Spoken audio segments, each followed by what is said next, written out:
Autoline After Hours is brought to you by Bridgestone Tires, your journey, our passion, and by Lear, a global leader in automotive seating and electrical systems. This is Autoline After Hours with John McElroy and Gary Vasilash, episode 333 for May 27th of 2016. Google, Gentex, and Transflective mirrors. Watch Autoline After Hours live at Autoline.tv every Thursday at 3 p.m. Eastern Time. That's 12 p.m. Pacific. You can subscribe to this podcast for free by searching for Autoline in iTunes, Stitcher, or YouTube. Well, Mr. V, you find yourself back in the studio. It's been a long time. I was thinking about that. So last week I was in San Francisco driving the CX-9, so I wasn't here. And then the week before that, we did the Ridgeline. We were in the Ridgeline out in Texas. Was that 2 weeks ago? Really? Is that I don't remember. Yeah, but it's been a long time. So, but I did find my way back. So good. I'm looking forward to a great show. It will be a good one. Part of the reason we have Mark Phelan from the Detroit Free Press joining us right now, too. Thank you, John. Good to be with you. And we also have to mention he is our president of the North American Car and Truck of the Year jury, so we'll have to talk a little bit about that maybe later, too. Look forward to it. Thank you. But what we really want you to know is our special guest for today is Neil Boehm. He's the vice president of engineering at a company, if you haven't heard of it before, called Gentex, which absolutely dominates the mirror market. Isn't that right, Neil? We have a dominant market share. That's correct. So welcome to the show. Well, Great to have you here. Yeah, glad to be here. Thanks for having us. Yeah, I mean, there aren't a whole lot of supplier companies that make mirrors in the world, are there? No, there's not. And we do auto-dimming mirrors, so there's really only... You guys sort of invented that, right? We did, yep. And we've been in business for 40-plus years, and we produce many millions of them every year. And you're based in Michigan over on the West Coast? Yep, we're based in Zeeland, Michigan, and actually we do all of our manufacturing in West Michigan as well. So we do electrical assembly, microelectronics, all in West Michigan. You're kidding, you don't make it all in China? We do not. Wow, that's unusual these days. It's great from an engineering perspective as well. It's a toy store, right? You get to build what you want to do. Years ago, going over there, and these guys really have lean processes in place. And I mean, it's just like their manufacturing. They probably couldn't do it any less expensively or it's certainly not any better anywhere else in the world than what you're doing there.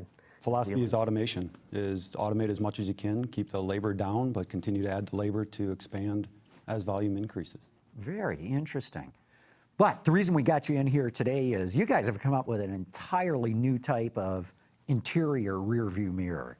And you've got an example of it next to you. But lay the groundwork here. Where did you guys even come up with this idea? Well, we've been in displays in mirrors for many years. We started with some backup cameras back in 2006. We did a go into reverse. The mirror would actually show the backup video of the backup camera. So we've been doing displays for many years in that function. And as we started working with General Motors at the time, we were working on this on the side of, why just have a backup camera? Vehicles are changing. Back structure of vehicles are getting smaller. Passengers occupy more space in the back. Why not have a function that allows you to see the visibility and greater visibility behind you, even though you have passengers blocking your mirror view? So what we came up with was the full display mirror product.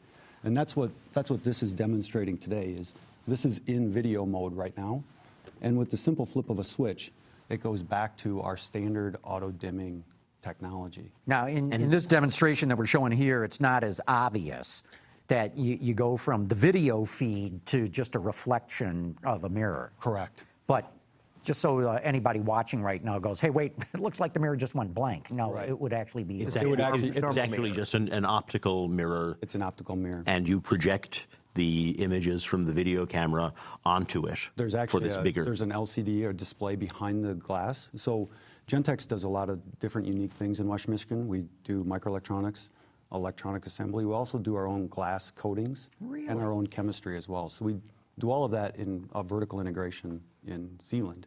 So with this, we're able to do different coatings that allow the display to be seen and visible, and then go back to a mirror mode that's still FMVSS compliant. And that's the priority for us, is it's got to be a safe product. So you're basically... Wait, no me. No, I was just going to say, so you're basically projecting a television image onto something that is also a mirror. If you had it in your house, you'd walk past it, it'd be a mirror at one point, you'd turn it on, the Red Wings would be playing on it 5 minutes later. That's absolutely it. Yeah, we call it Transflective is the technology. That's our reference, but it's exactly that. It's kind of a one-way mirror of, say. Transflective. Transflective. Okay, that's a new one for my vocabulary. We're a bunch of engineers. We're not really creative in names, so that's all right. But that's absolutely what it does, is the display shines through the coatings. You turn the display off. It's now just a reflective surface. Someone gets in the car, car's stopped, right? Correct. Looks like a normal mirror. Looks like a normal mirror. Start the car, put it in reverse, and that works, or? It's actually on all the time. So what you do is, if you were to go in and get in the car, I've got my vehicle outside, we go sit in it. The first thing I'd have you do is have it in mirror mode and adjust it so that the mirror is in the usable position. And then by flipping that lever up, it then goes to display mode, where the camera is located rear of the vehicle to give you that broader field of view, as well as the clear, unobstructed field of view of what's behind you. And what we're looking at here is a wider view than you would have if you were looking at it in mirror mode. And there's no pillars for the inside of the car. There's no headrests, any of that stuff. Correct. Yep. And again, depending on the implementation of the camera, some cameras are going to be located on the rear near the license plate area, like on the CT6. There are other implementations where you can put them in a shark fin antenna on the roof of a sedan. It's a great location. Or inside the back window on a sport utility. So try to utilize. The hardest part with cameras on the exterior is keeping them clean. We live in Michigan. Driving down the roads in the middle of winter, you're always wiping your backup camera off. In this situation, if you can keep it in an existing wiper pattern, or where you get a good airflow, it actually creates a great spot. Great point. Is the expectation that someone would drive with that on all the time, or is it a situation where you go back and forth? So I've been driving it for about 4 years, and I leave it on 99% of the time. My wife, on the other hand, when she drives, the kids are usually in the back, and she actually goes back and forth because she wants to see the kids when she's talking to them. So what we found in the last 4 years is you've got very different use cases on how mirrors are actually used. They're not just for viewing what's behind you, they're actually looking interior as well. I found, because I've had the chance to drive this in both a prototype of the Chevrolet Bolt electric car and in the Cadillac XT5. In the XT5 out on the road, I found that it started to throw me off a bit because it changes two things. Number one, it changes your focal plane. So if you're looking at the reflective rear view mirrors out on the doors and then glance to the interior rear view mirror with the video feeds, your focal plane has to change. Right. And the aspect ratio changes too. So the image does not look squished, but it's not the same aspect ratio as in the others. Right. And in situations where I'm looking at the mirrors a lot, I found myself turning off the video and just going to a regular mirror. Right. Are you getting that kind of feedback from people too? They're absolutely, one of the big ones is that aspect ratio or the size of objects. So as you look today, it's just take the Cadillac for example, it's about an 80-degree field of view, whereas normal mirror is approximately 20. It's a little more than that, but approximately. So you're getting 4 times greater field of view, but the objects also are smaller in that field of view. So you're now taking something that's behind you and it looks 10 times further behind or 5 times further behind just because the size of the object as you're compressing it. It does take a little bit to get used to. The one area that as we look forward and advances is how do you give the driver a better perception or understanding of where those objects are. Since you don't see the A-pillars, you don't see the back part of your vehicle because of where the D-pillars. Since you're not seeing the pillars, how do you help the consumer that's looking at the display understand where that vehicle is relative to them? Oh, interesting. Right. So there are some areas that we're working on as the technology progresses that we'll be advancing on in the coming years. Many cars now have backup cameras, and they have lines indicating, yellow lines, right, green lines, and then red lines. Is that something that you're thinking about in terms of this to put? That's one piece that we'll be we're playing with. I think we'd like to try to take it even further than that. I think that can create some confusion as well. People then focus too much on the depth of what they try to read what's on a display instead of looking and getting the information quickly. And what we don't want is for them to be staring at it. That's not the intent. It's to take the field of view of your mirror, replace it with an unobstructed view of what's behind you in trying to replace that mirror view that you no longer have. And it's in production right now on the Cadillac CT6 and the XT5, right? And I drove a long way in a CT6 earlier this year, and it was equipped with it, and I really liked it a lot. I didn't realize, I didn't figure out why the vehicles looked smaller until you explained that. That was very helpful. And I don't remember using it when I was backing up, because I think there was a display in the center console of the CT6. So are all of them set up to also be backup cameras, and I just didn't happen to look at the right time? No, actually, for production vehicles, right now all the production vehicles that we have are going forward with 2 camera systems. One that's dedicated for backup and one that's dedicated for the rear vision. Because you're looking at 2 different, from a product side, you're looking at 2 different functions. The mandatory backup camera is looking down and wide, what's behind the vehicle. Where with this rear vision system, we're trying to be narrower field of view and also looking more horizontal, so that you're trying to replace that mirror image in those situations where you're obstructed. Yeah. And it really is hard. I was driving from California back to Detroit, so there were some wide open spaces involved. And it really is amazing the breadth, the width of the field of vision that you get. Right. And I ended up using it probably 90% of the time during the day. At night, I found that the glare from headlights was exacerbated a little bit in the video display. Is that a common response, and are you working on that? The hardest part with nighttime is the sensitivity of the camera system. So as we talk about it, there's the camera and the mirror, right? Mirror and display. And getting the nighttime visibility is a really tough challenge. And that's without any type of illumination. It wasn't so much glare, it was that the lights were bright and everything else was much darker, so I wasn't getting as much information in total. In as much depth or contrast differences, right? They're cheap little cameras. I wouldn't go there, but we'll leave. But I somebody just else did, to. right? Yeah, exactly. But it is a challenge just from a nighttime exposure on the technology, and I think you'll see that that's one of the areas of focus as we go forward the next 5 years, is improving that vision at nighttime. From a display technology, we're doing everything we can to help there. We also do cameras as well, so we're active in that part of the business, trying to find that best balance, that best solution to cover all scenarios. You should have driven in reverse. Yeah. What was the question? You should have driven in reverse. Oh, driven Yeah. in reverse. They wouldn't- Backed up wouldn't all have the that- way to wouldn't All have the that way from problem. Santa Monica. And we do find that people use the mirror mode more at nighttime for that reason of because the objects are smaller in the display, because of the field of view. When you go back to the mirror mode, the objects are larger because you're back to your normal field of view that you're used to seeing. And you've still got the auto dimming mode, if I Correct. remember correctly. Correct. Yep. So we still have auto dimming. So when you're back to mirror mode, the product functions like our normal auto dimming mirrors today, and drives the outside auto dimming mirrors as well. Whose Okay. idea was this? Actually, there was a small group of us that had it, and it's something we've been working on for many years. It's kind of as technology changes, and you learn a lot over time on how to manage thermals. Because one of the challenges for us is this is a reflective surface, so you have to shine to get the brightness output that's required to see it really well. You have a lot of backlighting, and managing the thermals is a great engineering challenge. So over time, LEDs got more efficient. It enables this type of technology to really grow. And is there anybody else who is supplying this kind of technology right now, or is Gentex, you're the only game in town? From production, we're the only ones in the market today.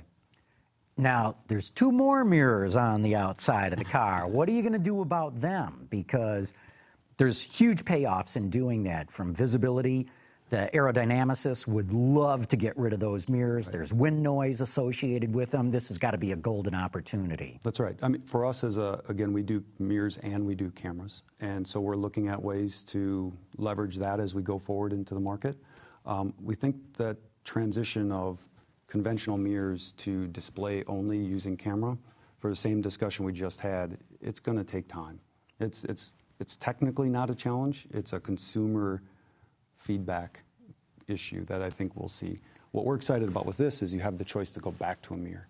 And that lets you avoid regulatory hassles because it is still a mirror. It just has another function, right? That's right. It's a compliant mirror, and there was feedback from this on the GM situation with Cadillac that they approved or stated that it was an acceptable technology. But okay, you say there might be some consumer, pushback. Have consumers even been exposed to having no outside rear view mirrors and having display screens instead inside the car? I think there's lots of studies that have been going on Europe market as well as in North America. There's been consumer feedback. What I would say is if there are 4 years of utilizing this product and getting feedback on how people compare the displayed image to a normal mirror image, it's not everybody will appreciate the display. It's challenging for some of the issues we just talked about. The focal length issue is different. But I would expect if all three mirrors had the same focal point, the same aspect ratio, the issues that I raised would go away.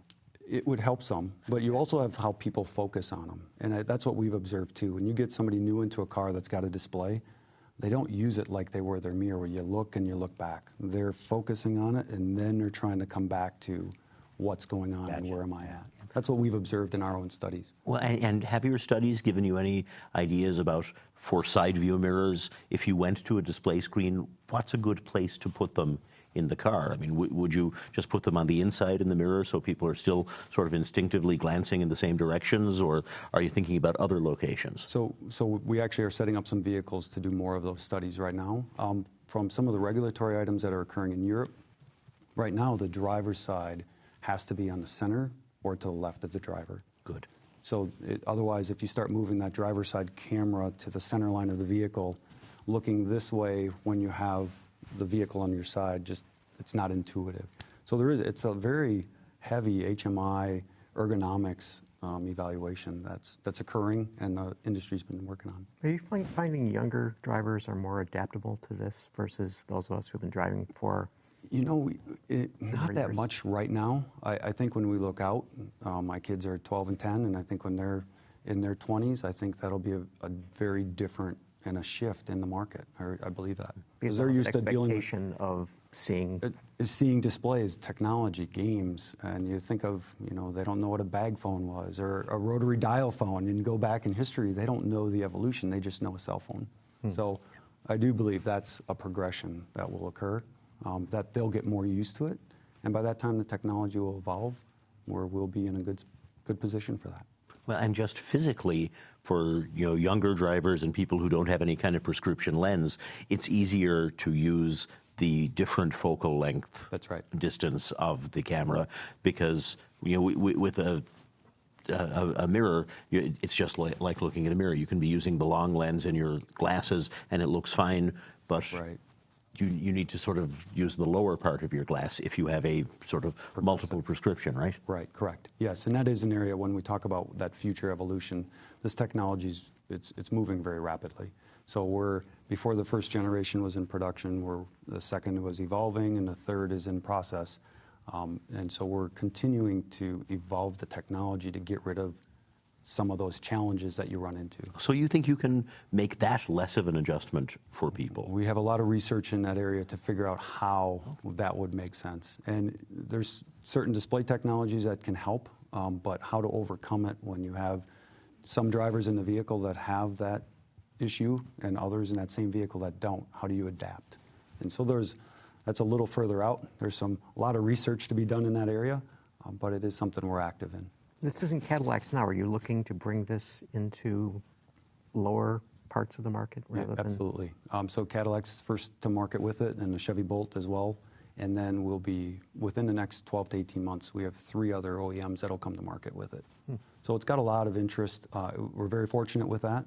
It's gravitated really well with their own clinics that they've performed. We're pretty excited to continue to move forward with it. Well, it's one of those gee whiz articles, in a car, where you pull your friends or neighbors aside and say, hey, look at this, and that helps sell cars. It absolutely does, and for driving it for 4 years, I absolutely love it. You get used to it, and it's a great technology. This is a great story. Oh, sorry, you were going to say, Mark? No, I was just going to say, I think I interrupted when you were talking about the side view mirrors. Is there a horizon for when you think those might be something that would be in production in Europe or here, or elsewhere? Well, I think there's going to be a gradual progression, and it's going to start in some high luxury vehicles. It's starting more as a styling theme, is what we see. You know, and I've seen some numbers recently that talk about anywhere between 50 to 100,000 vehicles could have it by 2030. So it's not something that's going to move extremely fast, but it is something that'll start, and then once it gets moving, I think it'll start rolling out a little bit more broadly, but it's still going to take a significant time. And this is moving pretty quickly, it sounds like. This is moving very quickly. Yeah, the growth is, as we started again, we just did the XT5, right, the CT6, the Bolt, and then the 3 other OEMs will be coming on in the next 12 to 18 months. Pretty exciting. And you know what I love about the story, and this is why I think our viewers tune into the show here. Whoever figured so much science and research went into a mirror? You know, you're talking about the electronics, you're talking about the coatings, you're talking about handling the thermal issues, you're handling, you know, because to the general public, it's, hey, it's a mirror. That's right. It's a piece of glass and plastic. It's nothing, technology's not there, but it's actually very exciting. Mm-hmm. Absolutely. Real good. Well, Neil Boehm, thanks so much for coming on and showing us what, and what do you call the mirror? We call it full display mirror because we're engineers. Okay. Real good. Well, thanks so much for coming on the show. Very, very interesting to see and learn what it's all about and all the science behind it as well.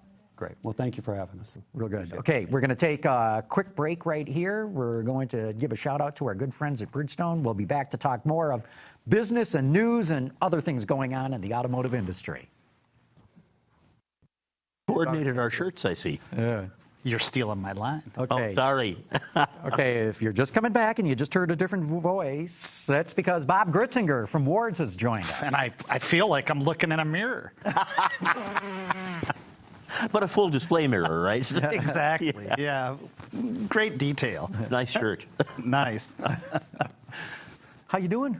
Wonderful. Glad to be here. Thanks for joining us. Yeah. But now we go to a part of the program that's very important because it's time for Dr. Data. All right, so we John, got to get some music and, you know, some sort of You guys flourish that brings for this Dr. in. Data. Yeah. An adding machine. Yeah. after you were in Beijing and talking about the air quality and the problems that I've been looking. Yeah, air and quality in Beijing are kind of oxymorons. So I've been looking into things along those lines, and so did you know that in London in 1952, from December 5th through 9th, you may remember this, Mark, that 12,000 people died because of what they called the big smoke. So there was an inversion. Oh. Okay, so there was cold air here, and then there was warm air above it. So it was keeping all the smog and fog down over the city. And because it was cold, they were burning coal for power, right? And so the Battersea Power Station, Bob would say, oh, the cover of the Pink Floyd album.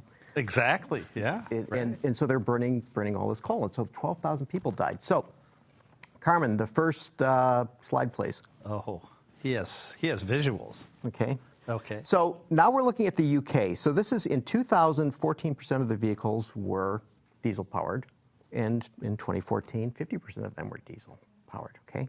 So way more diesel vehicles today In the UK than there were back just 14 years ago, by your chart. Yeah. And traditionally, the UK did not have lower taxes on diesel, which was why it was different from the rest of Europe. Oh, Diesel was taxed at the same rate or a little bit higher than gasoline. I did not know that. Yeah, that's why This they is were. why we have you on the show. Yeah. Yeah. That's why traditionally they were much lower diesel utilization than the rest of Europe.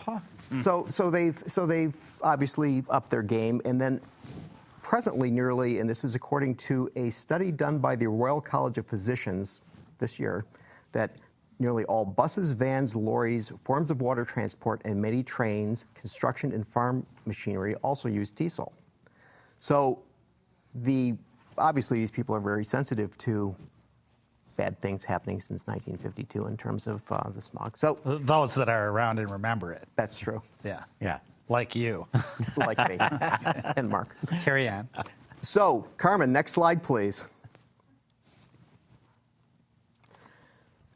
So they have done this study and calculated that 40,000 people per year are dying in the United Kingdom as a result of particulates in the air and the exposure to the oxides. Oxides of nitrogen. Yeah. Wow.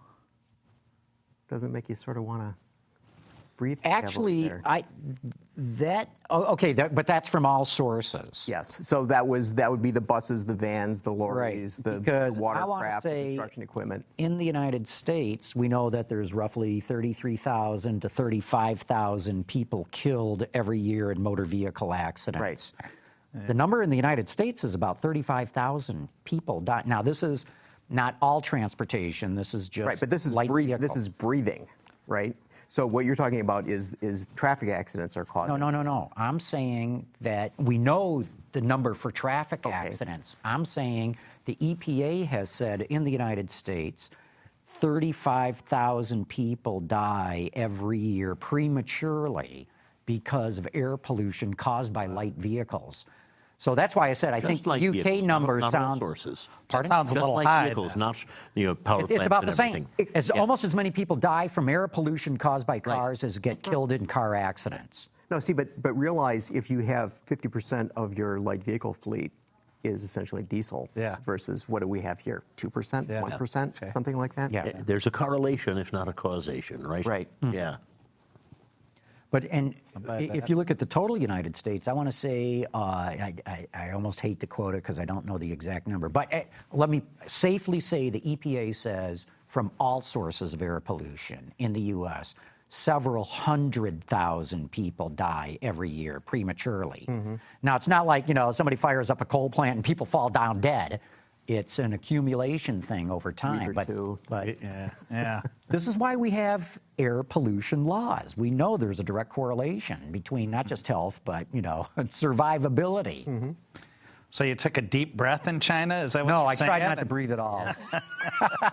Bring it all back with It was you? horrible. It was bad. I mean, Yeah, it's. I've come back from there coughing for days. Yeah. Yeah. So is that it, Dr. Data? Or is there another? So what's That's the number? very interesting. 1952 or 40,000? I leave it up to you, Bob. I'm going 15. 15. It went from 15% to 50%, from 20 to 15. Diesel I'm penetration. going 15. Yeah. So I wonder what diesels will do in places like the UK as a result of what's going on with Volkswagen. Do you think they'll go down number of? It's a really interesting. Plus, as gasoline engines adopt more of the same technologies, the difference, the fuel economy difference between the two fuels is getting smaller, and the difference in tax rates for diesels is being reduced. The benefit in lower taxes in Europe, they're raising the taxes. So I mean, the trend line doesn't look great for diesels, even excluding the whole Volkswagen disaster. It's interesting you should mention that gasoline engines are becoming more diesel-like in certain characteristics. So the CX-9, which I was out driving last week, I don't know if you guys have had the opportunity. Mazda, to drive yeah. the Mazda Murphy CX-9. was out there for And, us. and so basically, they've developed a new engine for that. It's a 2.5 liter engine, a 4, and they're replacing a 3.7 that was a 6. And Dave Coleman, who is an amazing engineering guy who works for Mazda, I think he's like one of the best. In the Well, he business. presents the information so well. He's just a great guy. But he was talking about how when they were developing this engine, what they wanted to do was have the engine, they were concerned about real world performance of the car versus what the window sticker would be for EPA fuel economy numbers, or what the 0 to 60 time would be in an ad. They're saying that they wanted to have real world. And they thought for the 3-row crossover SUV, what would be more appropriate would be a lot of low-end torque, because people are generally driving at lower speeds in those sorts of vehicles. And so what they did was they brought a CX-5, their smaller crossover, brought one over from Europe that had a diesel engine in it. And what they did was that they calibrated the diesel engine to have the sort of torque curve that they wanted to get from the engine that they were developing to see how it would perform, then loaded the CX-5 with weight to make it comparable to the CX-9, and have developed an engine that has more torque but less horsepower. Diesel characteristic in a gas engine. Deliberately. Very interesting. Huh. So what'd you think of the CX-9? I think that it is surprising to me that a company like Mazda, which is, as I checked last year, 1.8% of the U.S. market, has come out with such a phenomenal crossover vehicle. I mean, the thing is just great. I mean, and you look at that and say, why doesn't one of the bigger manufacturers come out with something that has? I mean, they looked at everything. I mean, first of all, the styling is just knockout gorgeous. I mean, again, inside and out. Those guys have just done it. And then to the degree to which that they developed an all new engine for it. I mean, how the heck do they do this? Well, and they've also developed an all new all-wheel drive for it. This predictive all-wheel drive that I got to sample in the snow last winter, and it essentially, based on air temperature and before there is wheel slippage, it's sending power to the wheel that has traction. Yeah. So what they're doing is they're basically saying, we've got all kinds of sensors on vehicles for various and sundry things. Okay. Mm-hmm. So we know, because we have sensors to cause the wipers to work, right? Yeah, that's part of it. So we know if it's raining outside, right? Mm-hmm. Because if the wipers are going, chances are it's raining. Right. They have a temperature sensor to just know what the outside ambient temperature is, and so they say, okay, if it's below 32, there's a chance for ice. If these two things are combined, there's probably going to be wolf something. Mm-hmm. So the clever part is that they're taking all of this existing technology that they're using for other reasons and saying, how can we deploy this for our all-wheel drive? And this is one of the amazing things about this company is that you have these people who are just so damn clever and executing, right? Mm-hmm. And so yeah, and across a whole range of vehicles as well. Right. They're not giving up on small cars. No. They don't have a truck, so. Yeah. Well, we had Robert Davis on the program, and I saw Robert out in San Francisco, and I was talking to him about our discussion about why they don't have a small pickup truck, and I was talking to him about the Ridgeline, which we did last week, and I see you have out there right now. Yeah. And Robert's still like, nope, no way, can't do it. Numbers don't add up. We're not going to be able to do that. Well, Mazda does an amazing amount of things for such a small company. What do they sell globally? Like 1.5 million vehicles or something like that, small. which these days is nothing. Right. But so they do a lot of really good stuff, but they can't do it all. Right. That's why they don't have a hybrid. They're going to rely on Toyota, I guess, to provide them the technology. Well, but then the fuel efficiency that they're able to get by having this whole Sky Active thing, where you're looking at the engine, you're looking at the weight of everything. Good aero. Good aero. Yeah. Yep. Transmission development as well. Yeah. Yep. And again, how does this stinky little company? My hope is that they still employ that little guy at Hiroshima with the hammer, who's on the end of the assembly line tapping little bolts, suspension bolts under the vehicle. And when I was there, I asked, what's this guy doing? And they scurried around and discovered that he was checking for torque by sound. Wow. Whoa. Yeah. I've never heard of such a thing. I think he was about 80 then, so I suspect he's still not there, but if he's alive, they should be employing him. Either that or they art. It was art. Either that or they said, oh, we got Gritzinger to believe it too. Yeah. No, I've only reported it in venues like this. I've never heard of such a thing. Yeah, I couldn't figure out I thought, it's Mazda. This isn't like GM in the 70s. They can't have him checking for, somebody left a bolt in this door panel or somebody threw some screws in here. No, he was checking for torque. Amazing. That is amazing. Yeah. So Google announced a few miles away from where we're sitting at this very moment that they're going to be opening a 53,000 square foot I brought Brent's story. Facility. So for their automated or their autonomous vehicle development, what do you guys think about that? They need to be close to all those Pacificas that they're going to be working on. You don't think Sergio would send them over? Well, Pacifica hybrids, and they'll be building them here and be able to work together. And there's more engineers here than any place else on Earth. Yeah, well, there's a lot in the valley. Learned. Too. There are, but I mean, if you just go, number in a per capita, it's thicker here. Yeah, and in a metro area, I mean, there's a ridiculous number of engineers and automotive engineers in particular here. Mm-hmm. Well, it's interesting to me because, all this move to autonomy, mobility services, it's all been portrayed as the Valley versus Detroit. And now I think both sides are realizing, Detroit needs the Valley and Valley needs Detroit. And sure, Silicon Valley's got all these great software engineers. They're going to come up with all the algorithms. But at the end of the day, you got to implement them in a car. And you've got to put them through very specific duty cycles, test cycles. You've got to, put them in salt baths. You got to have UV degradation, hot and cold testing over the Belgian blocks, up and down. Software engineers don't even know what they don't know. Right. Right, yeah. And so remember, even when Google built its first little bubble car, they didn't build it. They came to Livonia, Michigan, and had Roush Industries build it for them. So I think, what Google's, and look, who's running Google's autonomous car effort? John Krafchick, who worked here in town for years at Ford and then went to Hyundai and then elsewhere too. But he knows what it takes to develop a car, and I'm sure he's the first one who said, hey guys, we got to put up operations in Detroit if we really want to bring this to market. And I still am skeptical that they want to build large numbers of cars themselves.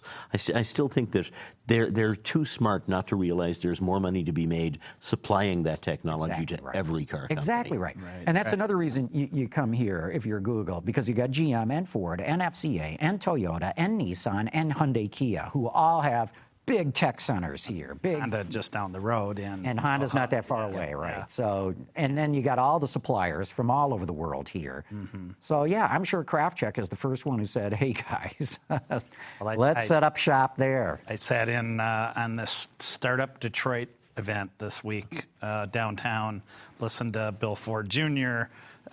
Kick the thing off, and one of his points was, it used to be there was Silicon Valley and there was Detroit, and they're seen as being at odds, and now they're starting to learn the strengths of each other and coming together, and so this is the first fruits of that for sure. Well, but then you also see, Ford put all that money into that cloud computing company a week or two ago, and we just had the announcement of Toyota Uber thing, right? Yeah, with a memorandum of understanding with Uber. And Volkswagen with Get. We've got the General Motors spending an inordinate amount of money for Lyft. Right. So you see a lot. You see a lot of this development going on, and one of the things that I begin to wonder about is that who knew we need so many taxi drivers? Think about that for a minute. With autonomy, that may be a very short window of opportunity. For those drivers? No, but here's the other thing, too, is as you get into this whole thing of mobility services, it starts to open up mobility to all segments of society, not just those who can qualify for a driver's license and keep it. And so I think it was, I'll think of it in a minute who did it, but one of the big research houses did a big deep dive into what happens when you open up mobility. And now many more elderly can use it, young people can use it, disabled people can use it. People who can't see. The vehicle miles traveled goes up by an astonishing rate. We're talking like 1 trillion miles a year or something like that. So and the age restriction disappears. Goes away. You put your 12-year-old in the autonomous car, and they go to the play dance date. class or to baseball practice or soccer. And companies like Uber are already delivering stuff, doing deliveries, meals, packages. Drones. You say we never realized we needed so many taxi drivers, but once you start adding up how many miles more could get traveled every year, it's mind-blowing. All right, so let me throw another set of numbers at you guys. Okay. So you just can't repress Dr. Data. So the University of Michigan Transportation Research Institute came out with a study that they did on the subject of autonomous vehicles and the way that people feel about autonomous vehicles. So here's their findings. 46% want full control. This whole autonomous thing is crazy. Right. 39% want occasional control. 16% say, give me a full-on self-driving vehicle, I'm down with it.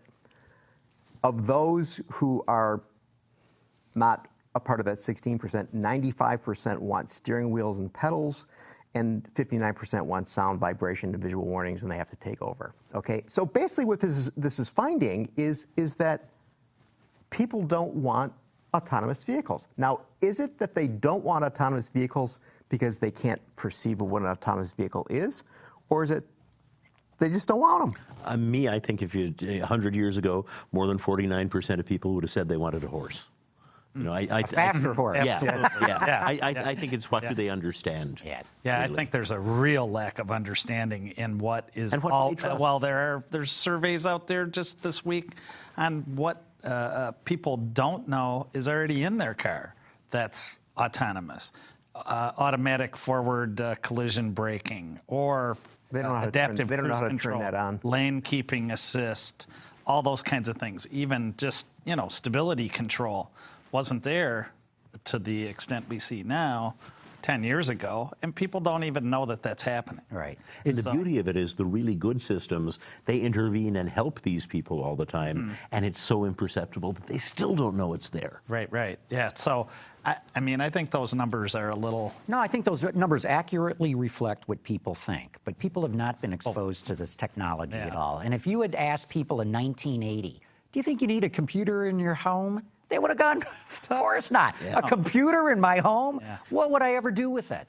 Do you want your phone to take pictures? Right. Do you need a phone with you all the time? Not at all. I can use a payphone on the corner. Exactly right. And remember, the first smartphone came out 9 years ago. Only 9. Really? So, and the first Google car, autonomous car, test car, only went on the road 4 years ago. So look how fast we've come in just 4 years from Google putting that technology on the road. So believe me, once people get in and experience this and see that it works, those numbers are going to change. Right. How does an automaker have the confidence that if they develop this technology that it will take off like a smartphone? Look at the reaction to Google's autopilot, or Tesla's autopilot. People are going nuts over this. In fact, some people are saying, this is why I don't want a Chevrolet Bolt EV and why I want a Model 3. I know I'm going to get autopilot in that. But part of the answer to your question is it won't take off like a smartphone. I mean, smartphones, they were on a meteoric pace. This will be slower, but people, one of the things, when I was driving the Cadillac CT6 cross-country earlier this year, after the end of the drive, I realized all of the things that the autonomous features that are already in it had done that made the drive easier for me that I didn't even notice while they were happening. So I think people will get eased into it, a step at a time. And how long do you think it'll take before the total autonomous car will That's be? a great question. Well, wait, let's come back to that. That's a great topic, but we got to take a quick commercial break right now. So, Carmen, let's give a shout out to our friends at Lear. Lear Connexus offers a parental controls application with geofencing that sends notifications regarding driving behavior and location, including curfew alerts, acceleration alerts, and speed alerts. All delivered to a smartphone application that includes vehicle location, driver notifications, and a report card of driving history, including notifications when predefined geographic boundaries are crossed. For more information, visit Lear.com. Okay, we're back. So, continue the conversation. So when will full autonomous vehicles, I honestly have no idea. I mean, I think there will be a few that are capable of it within 6-7 years. When will there be widespread implementation of it? I really don't know. What do you think, Gary? Well, first of all, we have the situation whereby you have a lot of existing vehicles, and it takes a long time for those vehicles to turn over. But I also think that it'll probably, if you look at the way that technology curves tend to work, that you have this acceleration, and I have a feeling that given processing power, memory, the cloud, take all of these factors, put them together, put in the fact that you have companies like General Motors that is saying, hey, we're going to spend $500 million on a ride-hailing service. Why are they doing that? They're doing that to collect data. They're not doing that because they want to get the fares from these Lyft drivers. I mean, they're saying, this is really valuable stuff that we need. I have a feeling that 5 years from now, it'll be an option. You go into your local dealer and say, well, there's the autonomous one, there's the electric one. Well, or 5 years, it will be near, that almost autonomous. sort of not fully autonomous, but semi-autonomous.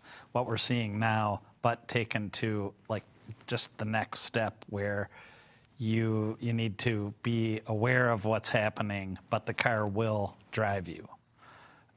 Fully autonomous to me is sit back, read a book, watch a movie, let the car take you. But if you don't have that, why would you even want to turn it on? That's the thing that I don't quite because get. to Mark's point, you're driving cross country or you're driving in stop and go commuter traffic, and it takes all of the drudgery out of it. Right. You still have a car when you want to drive it where you can turn it all off, but for the downsides of that stop and go traffic or driving across Nebraska, you can let the car handle the work. There goes the Nebraska audience. Oh, well, I have friends there. I love Nebraska. No, Maybe I should have said See, what that. it is no.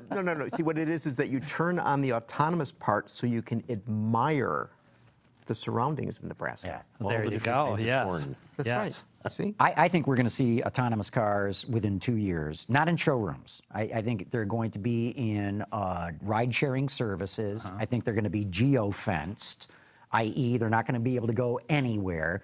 They'll first be limited to speeds of 25 miles an hour because then you don't have to meet any of the safety Central standards. London. Yeah, it could. That would be a great place to go.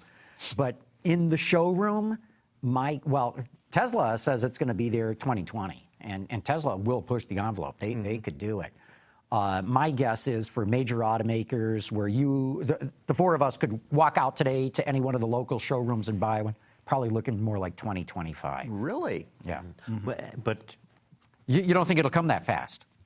I think it'll come much of 2020. Oh, 2025. Yeah. Oh, I thought you meant 20 to 25 years from Oh, now. no. Jeez, oh, I'm man. saying in 25 or 6 to 4. in roughly Yeah. 10 years, I'm Yes. saying we'll be able to go out Yes, and buy an autonomous car. I agree with that. yeah. Well, and people at GM say that the Super Cruise feature that they will have next year will basically be entrance ramp to exit ramp on the highway. So, I mean, it will handle all the driving on the highway. That, for a lot of people, is functional autonomy. I think a Mercedes Distronic Plus will just about do that now. Correct. I've driven one from downtown Detroit out, 30 miles out. But you got to and keep had your it. hand on the bloody Yeah. Oh, yeah, because after 15 seconds, it tells you need to get back on the wheel. Right. Jags, I have counted 45 seconds. In an XF, 45 seconds around a curve, 70 miles an hour. My co-driver was a little troubled. That's pretty good. 45 seconds. Yeah. Yeah. So So we're getting there. and just one little footnote to this that's sort of inside baseball, but I think it's significant that a Buff Book in our area has hired one of our colleagues as an autonomous vehicle reporter. Really? Yeah. So I What's thought this they were going to do to the gonna Buff hold Books, up. man? Well, they're scared to death of it.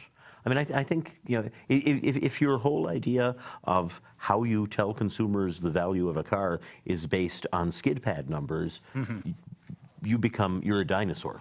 But isn't it pretty much like, I don't know, readers of yachting? I mean, people still have yachts, right? And they probably still enjoy their people yachts. still sail. Right, People and still so- ride horses. So the thing of it is that it comes down to the fact that by and large, the McLarens and the Ferraris and the whatevers, they'll still be covered by those. And skid pads will be very important to those people. Yeah, but it sure shrinks your audience and your reason for being. Or you Stamp collecting Or you magazines. gain audience because they're watching reviews They're of the reading while cars. they're driving. They're reading your publication while they're riding in their car. Equestrian magazines, just think what happened.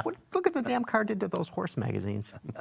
But Mark, talk about buggy whip. what you think. You're the car critic for the Detroit Free Press. I got to believe, in an autonomous world, the way that you critique or evaluate a vehicle is going to be quite different than you do It today. already is, though. I mean, my philosophy is anything that the car company charges for, they are responsible for delivering well. So I spend as much time figuring out how is the voice recognition as I do getting used to what the on-center feel of the steering is. So I mean, all of it matters, and it matters. It's like anything else. The things that matter to a Corvette buyer are different from the things that matter to a minivan buyer, and you got to figure out what is it. But no, I think that, I was just driving a wonderful car that was great fun, and it had a terrible execution of Apple CarPlay, and that significantly reduced my enjoyment of that car. The Audi A4, he ripped it in today's paper. Right. See, you can run, but you can't hide on this show. All right, so, okay, I found something this week that I know where you're going. I want to hear this. I don't know if you know where I'm going. But this Do I have to take notes? I'm going to take notes. Go ahead. You can take notes. Okay, so autonomous cars. This really surprised me that this organization was in favor, is pushing autonomous vehicles. They want a national effort to be made to push autonomous vehicles, and they came out with a report, 166 pages worth of report. Big Read report, the whole thing. most of it. A national strategy for energy security. Okay. Now, this is the co-chair of this is Fred Smith, who was the founder and current CEO of FedEx. And there's a list of the people who are on this council, and I won't bore you all with all of these people that are on there, but many of these people are military guys. Okay. Okay. And so basically, all that cheap gas that we have right now, these guys are making the argument that basically that is the Saudis gaming the system. Okay, so they write in their report, OPEC is working to undermine the American shale industry. So what they're making the argument is that Sure, basically yeah. that we had all of this development that was going on. Yeah, you don't need a 166-page report. I think that was on All right, but- Fox or something like 3 months ago. So basically they're saying that U.S. households in 2015 enjoyed a $94.6 billion windfall from less money being spent on gasoline. But they're pretty much convinced that, in Carmen, the picture that I thought looked like came from the 1930s, there we go. 1973, OPEC oil embargo. People lined up to get gasoline. I think I'm in that car there. Yeah. No, maybe that's you, John. Yeah. Yeah, a long line of cars waiting to get gas. So it's very interesting. So these guys are basically saying that there's apparently as soon as 2018, we may have a shortfall of petroleum products. It'll be short-lived, though. I mean, part of what's going on right now is that there's a little bit of a downturn in China as well. But if there's a short-term shortfall, prices go up again, and it becomes economical to pump and explore for more shale oil. So, I mean, I think you're right. I think they are trying to undercut some of the development. But I would add, the Saudis are in danger of bankrupting themselves in pursuing a policy like this. They are spending money like crazy and burning up all their cash reserve. And the Iranians have come online with, now flooding the market. And Saudi Arabia is selling Aramco. If they thought oil was the place to be in the future, they would not be looking for foreign investments in the national oil company for the first time in their history. And remember, Gary, we had that great show in New York where we're talking about electric vehicles. And there's a study from Bloomberg Energy Investment, I think is the name of the operation. And they're predicting that around 2023 is when sales of electric cars, plug-ins, really start to take off. And they're projecting that before the next decade is out, we're going to face another oil glut because these cars are not going to be running on oil. So Sure. I don't know. To me, this is I don't buy the strategy or the worry that the Saudis are gaming the system and that we better be worried about. I'm sure they're gaming it, but I think to your point, it's not going to work because as soon, like Mark says, as soon as the prices go up, it becomes profitable. You uncap those wells that got capped, and you're back in business. North Dakota becomes a boom state again. Yeah. But the point you started to make about autonomy, though, and that I think is really well made, because I think those defense people were saying that autonomous vehicles will reduce fuel consumption, and that's really smart. And it's another one of the big benefits we're going to get. I mean, we're already seeing cars that have got navigation systems that are linked to GPS, so they understand how to feather the throttle if they're going up or down a hill. And when you've got a significant part of all of the cars on the road that are networked, and the most efficient way to get where they're going as part of it, that has to have a huge effect on Well, isn't the military already testing platooning with the supply trucks? They are, I thought, yes. and so and In that this area. takes out personnel. It when you're in a dangerous area, you don't have to send as many people in, and the supplies all get to where they need to go in one big train. So these guys are basically, I mean, they want energy independence, and they're concerned that as we say, hey, why bother doing the oil sands? Why should, which is a very expensive thing to do. Why should we do deep water drilling? Very expensive thing to do. So they're saying on the order of $225 billion have been taken out of The development, capital investment, and so on by the oil companies, because we're all going, damn, get all this cheap gas. This is great. Well, clearly these are not stupid people. So, they really believe strongly about it to put out a report like this. So maybe I got to go and read more of it. But on the surface of it, I just don't buy their argument. Yeah, there will be disruptions, but I don't see us getting crippled. Well, but I mean, what they're There saying always are. is that why don't we just do some simple things like, for example, in California, we've talked about the carpool stickers, that maybe what you need to do is to incentivize people in a non-financial way, but allow them to be in the carpool lane, more of them. They're saying that if you look at the tax credits that people get for buying alternative fuel vehicles right now, if a car company sells more than 200,000, then it goes away. Yeah. goes away, and they're saying, well, maybe what you need to do is to lift that limit. Now, at a certain point, and they're suggesting maybe between 2021 and 2023, that you begin to phase that out, because perhaps by that point in time, people have bought a sufficient number of these things whereby it won't be a problem. They're saying they'd like to have more tax credits and R&D for developing batteries and for developing better tanks for natural Gary, gas. you are talking, you're walking down the road here to a national energy policy. Oh, don't talk crazy now, man. Oh, I know, that's crazy talk. I mean, that's socialism. Well, and they were also saying that the government buys and has more than 400,000, and this, I love this because there were a lot of military guys in this thing, non-tactical vehicles. Those would be sedans, I think, right? And so they're saying, okay, and they also spend $1.2 billion a year on fuel for those non-tactical vehicles. So they're saying, maybe what the government ought to do is buy more alternative fuel vehicles to kickstart. Well, there's a good argument in that. One of the reasons why oil prices are so volatile and why they can go up so much is oil has no competition. Yeah. Imagine if you said, oh, you mean I can't buy gasoline? No worries. I'll just get this electric, I'll get this fuel cell, or whatever it happens to be. Maybe biofuel at some point, too. But that's what we need to do, is present the oil companies or the oil industry with a lot more competition, because they've had a monopoly for a century. Mm-hmm. And now they produce most of the hydrogen as well. So, they love hydrogen. They look at fuel cells and they think, come on, more for us. Yeah. No, they hate ethanol, but they love hydrogen. Yeah. I was thinking about that picture with all those people who were lined up for those pumps. Yeah. If they were autonomous vehicles, people could read books while they were... Or listen to the show on Stitcher. There you go. There you go. But you can listen to the show on Stitcher while driving, too. Yeah, but we don't want to tell people not to do that. That's right. See, but they could applaud, okay? Yeah. So when you said something that was cogent and thoughtful, that they... I feel bad about how many accidents I caused by saying brilliant things, yeah. Indianapolis 500 this weekend. Well, I was going to say, that's the segue from saying alternative fuels, right? Because they all run on ethanol. So, yeah, I'm going to the 100th running of the Indy 500 this weekend. That's nice. It's historic.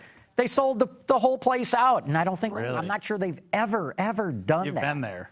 Oh, yeah. Yeah, I mean, there's nothing quite like being in that infield and watching those stands fill up over the course of a morning. It is the greatest. So Bob, were you spectacle saying you were in the snake pit and you were watching? Oh, this I fill up was. over I've several times been out there in the infield and, woke up in the infield. Gain consciousness. Where regain the hell am consciousness I? right Yeah. there. But the place is sold out, you were saying? That's what they Sold said. out. That's great. So yeah, they the grandstand sold out, I guess, several weeks ago, and then they just announced, I think yesterday, that all the general admission tickets are sold too. hope So it's a good you might be release. able to go down and get something from a scalper, but So you're leaving right after the show to No, tomorrow morning. get in there Tomorrow morning, because, yeah, you want to leave early to beat the traffic. Is it still the greatest spectacle in racing? I've never been that big a fan, frankly. But it's a great event, and I would like to see other people go to it and keep it alive. Yeah, What do you think, Bob? I having been there in the middle of it, it's insane. The size, the sheer size is amazing. And I've been to Daytona. I've driven on Daytona, and the size and intensity of it all. And when the race is close, as they have been at times, a 0.2 of a second between first and second, nothing quite like it. yeah, it's And I'm a Formula One fan too, Yeah. so I say that. So right. No, I'm an F1 fan too, but yeah, Indy is unique. It probably is And the Indy greatest. actually has passing, unlike most Formula One races. That's right. Yeah. That's right. But Le Mans is a great race too. It's spectacular. But Indy, to your point, Bob, when you're in the infield, or even more impressive, in the bleachers or the stands, I should say, the sheer number of people. There's going to be something like 400,000 people there, and you've never been anywhere else where there's 400,000 people. the I assure you. murmur, Right. just the murmur of that crowd at 11 in the morning. And there's this you can hear it. pageantry and tradition, and and all races do that sort of thing. But at Indy, it's the 100th running. No other race has ever been as long as Indy. Some people have said, "Oh no, Pikes Peak is older." I looked it up. No, the first Pikes Peak race was 5 years after the first 500. They paved that deal. So, Yeah, right. So, yeah, and I was at last year's race, and I don't even think it was 0.2 of a second. I think it was more like 0.02 of a second. And what was great, it was Montoya and Will Power and Dixon was in there, and the roar of the crowd every time one of them would make a pass drowned out all the engines. And I was with some German guys who had come over, and they were like, whoa! They'd never seen anything like it before. And they're all big F1 fans. Right, and they go to soccer games there where the crowd gets really loud. So, and big crowds. So it's unbelievable kind of event, yeah. So I'm looking forward to it. Should be a lot of fun. Taking us with you, huh? Vicariously, yes. Okay, good. Yeah. I'll keep you in mind as I'm enjoying Just myself. periscope the whole thing back to us. How about that? Hey, there you go. Well, actually, this will be one of only the third time that it's going to be shown live on television in Indiana. Yeah. They lifted the Really? blackout. Yeah. Wow. Because no one can buy tickets. Yeah. Because it's sold out. Oh, so it's like a Lions game from a couple decades ago, right? That's right. Silverdome years. Yeah. Every once in a while they'd lift the blackout. Yeah. Real good. Well, we ought to wrap up here. So, Bob Gritzinger, thanks so much for coming by. Pleasure. Let's do it again. We will do it again. All right. Mark Phelan, great having you here. Thank you. And Gary, let's do it again next week. Next week. Real good. And we invite all of you to join us then. Autoline After Hours is brought to you by Bridgestone Tires, your journey, our passion, and by Lear, a global leader in automotive seating and electrical systems. Visit our website, Autoline.tv, where you can watch us live Thursday afternoons. Get your daily fix with Autoline Daily and in-depth analysis and interviews with Autoline This Week. There's all that and much more at Autoline.tv.